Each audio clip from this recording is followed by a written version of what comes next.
So we've talked a good amount about in integration changing the variables. So we have our regular rectangular coordinates, and we can change to cylindrical and spherical coordinates, and even back in 2 dimensions, you could change from rectangular to polar. And there were formulas you could memorize for the conversion of each of the variables, and also for the conversion of the dx, dy, dz portion. There was extra stuff you had to put. And those were pretty good for solving certain problems. As we saw, like spherical coordinates were really good for cones. Cylindrical coordinates are pretty good for anything else that's kind of circular.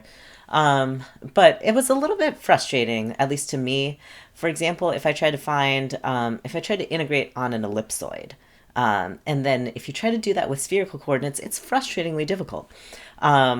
So it feels like it shouldn't be that difficult. And when you try to do it that way, it feels like spherical coordinates aren't good for anything.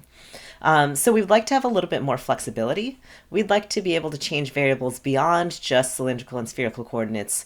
We'd like to be able to change them a little bit more freeform. Like maybe instead of XYZ, have variables A, B, C, where maybe A could be like 1 over X, or B could be sine Y, and Z could be or c could be z squared, something like that. And maybe some weird system like that, which isn't useful in general, so it isn't useful enough to have a name, but might be really useful for your particular problem.